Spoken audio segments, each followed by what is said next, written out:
Alors, donc je vais, dans le cadre de mes recherches, vous parler de 3 lois qui s'inscrivent dans le cadre de la lutte contre le terrorisme. Alors, d'une part, la loi de juillet 2015 qui traite de la déchéance de nationalité. Alors, il faut savoir que cette loi a la particularité de ne viser que les nationaux et les personnes qui ne sont pas nées avec la nationalité belge, et que par conséquent, cette loi, pour toutes et tous ici si vous avez une double nationalité, eh bien, cela pourrait avoir pour conséquence, en cas notamment d'infraction dite terroriste, eh bien, de vous déchoir de votre nationalité belge. Ce qui fait en quelque sorte une part considérable des citoyens belges, des citoyens bénéficiant d'un traitement différencié. La seconde loi, c'est la loi de déportation qui, en cas de constatation d'un délit, d'un trouble de l'ordre public ou bien d'une atteinte à la sécurité nationale, eh bien, fait en sorte qu'un étranger né en Belgique est susceptible d'être expulsé du pays. Là encore, on a une loi qui vise une certaine catégorie de la population et qui fait en sorte que des concitoyens de notre pays, eh bien, bénéficient d'un traitement différencié. Et la troisième loi, enfin, c'est celle qui modifie le code consulaire et qui, si vous êtes, par exemple, à l'étranger et que vous demandez une assistance consulaire dans le pays dans lequel vous êtes et dont vous avez la double nationalité, eh bien, vous refuse l'assistance consulaire puisque vous êtes détenteur de la double nationalité. Voilà 3 lois qui s'inscrivent dans la lutte contre le terrorisme et qui font que, quelque part, eh bien, au moment où elles ont été votées, on a considéré que des citoyens n'étaient pas égaux sur le plan légal et qu'on pouvait discriminer ou traiter différemment ces concitoyens. Alors, toujours dans le cadre de ce contexte qui est le contexte post-attentat, eh bien, une série de lois ont été promulguées, une série de dispositions politiques ont été prises, notamment le plan Canal, qui a été voté pas par l'ensemble des partis, mais en tout cas ceux qui n'ont pas voté pour n'ont pas voté contre. Eh bien, dans ce cadre-là, il y a notamment la création dans les prisons d'une section d'ERADEX. Alors, cette section d'ERADEX a la pour vocation de mettre en confinement des détenus dits radicalisés. Jusque-là, ça peut s'entendre, mais la particularité de cette section, c'est qu'elle est exclusivement dédiée aux musulmans, ou en tout cas les personnes qui se revendiquent du radicalisme islamique.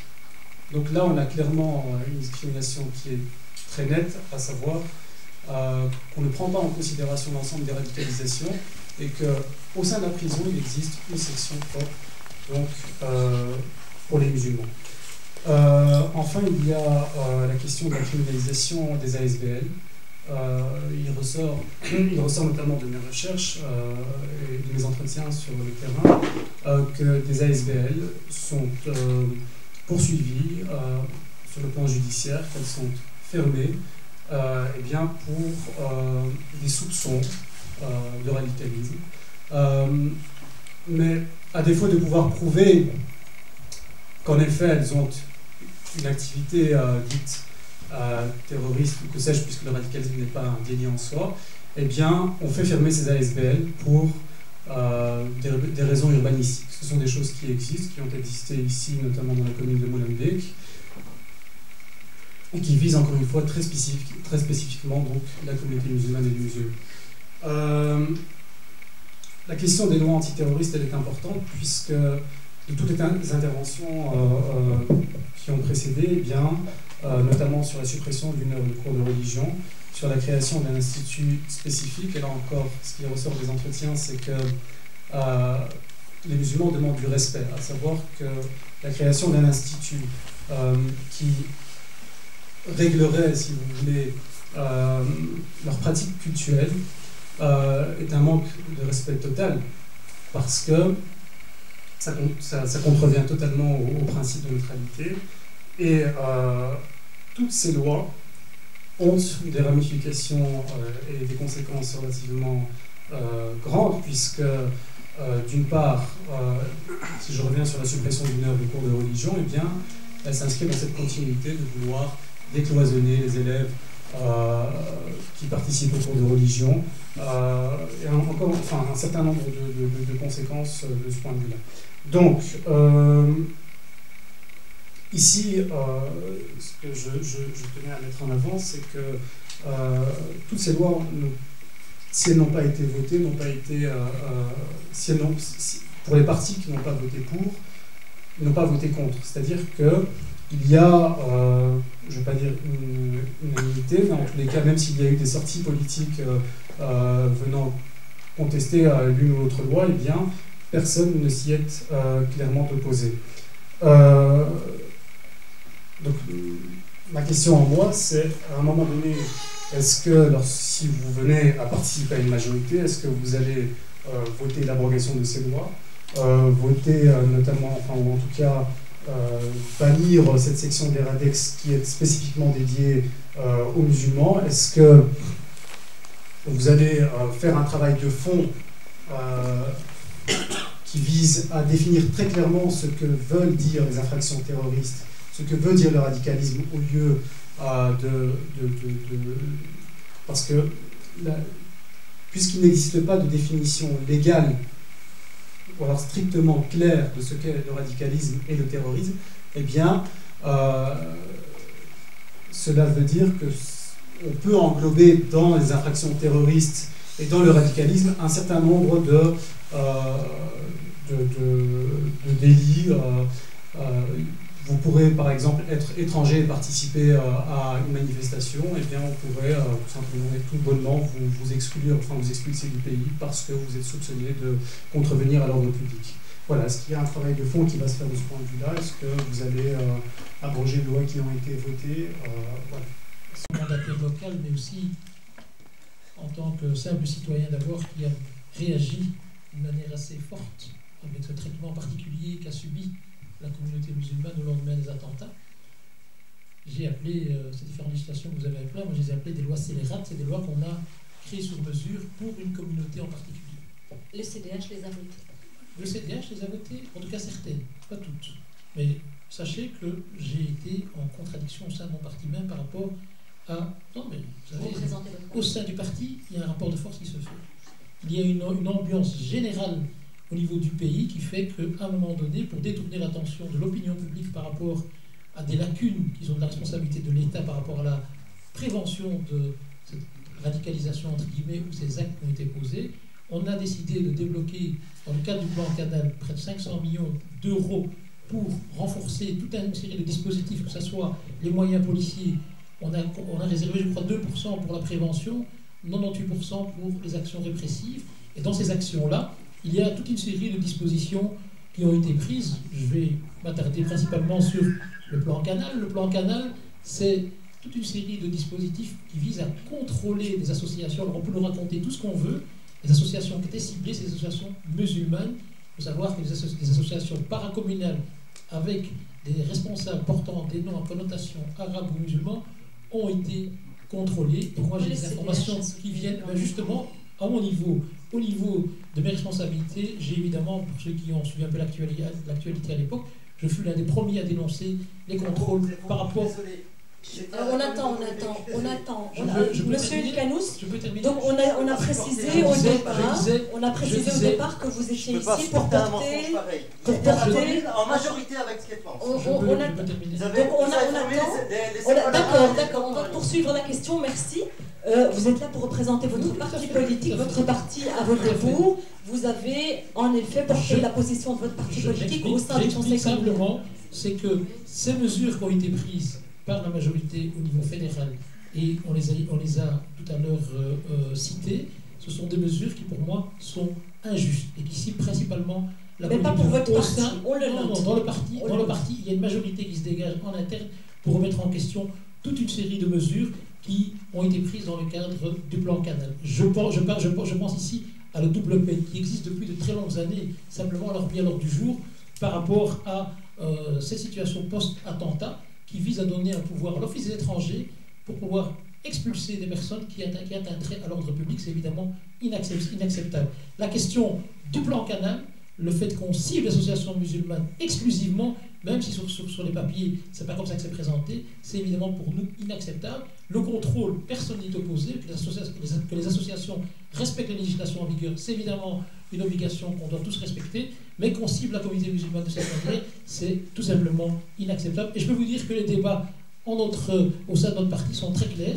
Il y a une série de dispositions qui sont ici, qui ont été remises sur la table et qui seront discutées si on a une majorité au niveau fédéral. En tout cas, les choses sont claires. On en reviendra dans quelques temps pour vous. Maintenant, par rapport au terrorisme, c'est sûr que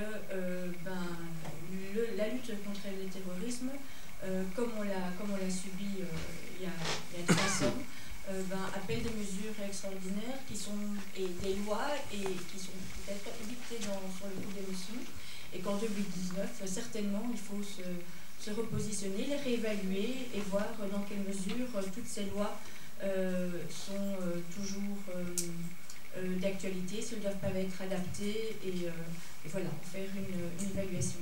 Mais on répond à quelque chose qu'on subit, et il n'y a pas de réponse toute faite. Je précise néanmoins que pour la modification du code consulaire, ça a été porté par Didier Reynders, et c'est un combat qu'il mène depuis plusieurs années et qui l'a amené jusqu'ici. On ne sait pas encore jusqu'où il va aller. D'accord. Merci. National, un traumatisme partout et un traumatisme dans toutes les communautés, y compris évidemment chez les musulmans, qui ont bien compris rapidement qu'ils étaient eux-mêmes en danger, puisque les mesures répressives qu'elle a prises, elle est d'abord les civils. Et du reste, effectivement, c'est en partie ce qui s'est passé, même si des mesures générales ont aussi été prises.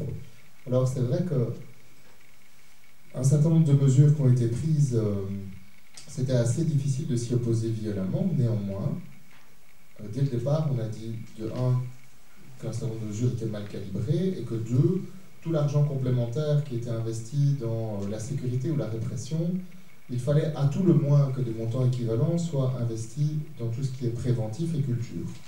Et on a même nommé les choses, alors que ça semblait à d'aucuns incongru, et de dire tout cet argent supplémentaire qui va à la sécurité, bon, mais notre obligation, c'est de se dire qu'il faut investir au moins autant d'argent dans des choses qui sont plus importantes, la culture, l'enseignement, la prévention. Parce que la base, elle vient là, la déshérence d'un certain nombre de jeunes qui finissent par se radicaliser, et sans doute effectivement pas dans les mosquées, mais il y a d'autres manières, Internet, les voyages à l'étranger, que sais-je, au départ, ils sont déjà dans un désespoir qui vient de quelque part, qui est un désespoir social. Et du coup, voilà. Alors, sur les questions qui ont été posées sur le bannissement, la perte de nationalité, etc., effectivement, tout ça doit être hautement évalué. On est contre un dispositif de double peine. Il y a aussi une présidente de parti qui a une double nationalité, comme beaucoup de personnes qui sont ici dans la salle et qui sentent bien ce que ça veut dire. Il n'y a pas de raison, s'il vous plaît. Écolo a soutenu donc, ces lois. Alors, on n'a pas soutenu complètement les lois sur le bannissement ni sur la double nationalité, et certainement pas ces aspects ni ces points-là. Maintenant, il faudrait à tout le moins évaluer l'impact. Est-ce que ça sert à quelque chose ou pas? Quels ont été les impacts positifs et les impacts négatifs de la mise en œuvre de la loi? Sur les prisons, je vous ai posé des questions sur les radicalisés dans les prisons, la déradicalisation. Mais les prisons, c'est toute une affaire. Je veux dire, les prisons, il faut y aller. Il faut aller voir dedans, il faut les visiter. Il faut aller avec les associations qui sont habilitées à y rentrer pour aller voir ce qui s'y passe. Et se poser la question de savoir si les dispositifs qui sont mis en œuvre, les dispositifs généraux, ne génèrent pas encore plus de radicalisation que pas, en fait. Et c'est ça qui se passe. Les conditions de détention sont telles et tellement inacceptables en dehors même des cellules de déradicalisation que ça a l'effet l'inverse de ce qu'on attend. Donc l'école s'engage à agir sur ces questions-là? Sur la question des prisons, de l'accompagnement en prison et de la sortie de prison, ça oui, je vous assure qu'on s'y engage. Et alors, sur le fait qu'il y a une radicalisation et qu'elle n'est pas que le fait de personnes musulmanes, on est d'accord, du reste, ça a été largement illustré. Il y a aussi une radicalisation islamophobe, par exemple, qui est là, présente. Il y a eu des attentats. Donc oui, il n'y a pas lieu de circonscrire, si on vise des actions spécifiques sur les personnes radicalisées, il n'y a pas lieu de circonscrire uniquement aux musulmans, c'est absurde. Très bien, réévaluation des lois et donc prise de conscience au niveau du reste. Younes, tu souhaites conclure? Sur les ASBL, effectivement, on a lutté contre au niveau communal avec Dirk de Bloch, qui est notre conseiller communal. Et effectivement, Ahmed El Kanous l'a bien précisé, ces ASBL, c'est effectivement les mosquées, tout en sachant très bien que ce n'est pas dans les mosquées que les jeunes se sont fait embobiner. Ça, c'est clair, on a lutté contre. Le code consulaire, tout le monde connaît l'affaire, Ali Arras. Effectivement, nous, on était fort présents dans toutes les mobilisations et on soutient le collectif Ali Arras. Le PTB s'est abstenu, ne s'est pas opposé aux lois. D'accord. J'essaie vraiment de faire à la Marseillaise. J'arrive vraiment. Et je parle au nom du parti. Non. Là, je laisse pas passer. Je suis désolé. Non. J'ai été précis, clair et concis. Je parle au nom de mon parti et je fais dans l'ordre qui a été fait par le chercheur de l'UCL, et je le développe pour arriver à la déchéance de nationalité, et j'y arrive. Je vous en prie. En moins de 20 secondes, j'ai pas 20 secondes, 19 secondes, je te le fais, regarde. Compte consulaire, Ali Arras, on les a soutenus. La loi de déportation, et vous l'avez précisé, sécurité nationale, troubles à l'ordre du public, et ce n'est pas que dans les cas de terrorisme. Demain, un syndicaliste qui manifesterait sur une place publique, qui bloquerait par exemple la circulation ou une autoroute ou quoi au pièce, trouble à l'ordre public, il serait aussi visé dans le cadre de cette loi. On ne l'a pas adopté. La déchéance de nationalité, et là je parle au nom de mon parti politique, on a voté, c'était l'abstention, pas sous cette loi, c'était tout un package par rapport après les actes terroristes. C'est pas la déchéance de nationalité, la déchéance de nationalité était dans toutes ces mesures, il y en avait plus ou moins de 400, hein. On a 2 députés fédéraux, Raoul Edebo et Marco Vanès. C'était en début de législature, quasiment, c'était un an et demi, donc tout fraîchement débarqué. Ils se sont abstenus, mais le parti a critiqué leur vote. On a écrit tout un article, tu le sais très bien, on a écrit un article qui... Je suis sûr, on a discuté sur différents débats, et Dirk de Bloch l'a déjà dit, mais bon bref, c'est pas un point. Donc le parti a critiqué le vote de nos 2 députés. L'abstention n'était pas tolérable sur la déchéance de la... clairement, clairement, puisque le parti a critiqué, est-ce que tu... Montre-moi juste une mesure où ton parti a critiqué. Donc mon parti, le PTB, a critiqué... Non. D'accord. Mon parti a critiqué le vote abstention, pas le oui, hein, l'abstention déjà. Hein, on a critiqué le vote de nos 2 députés et on a corrigé dans cet article-là notre position. Et donc la question de Younes, c'était est-ce qu'il va y avoir une révision de ce qui a été fait à ce niveau-là? Je pense que la critique de mon parti sur le vote des 2 députés est assez claire. Effectivement, si on devait arriver à une proposition qui devait revenir sur la table, on reviendrait sur le vote, puisque mon parti a déjà critiqué le vote des 2 députés. Merci.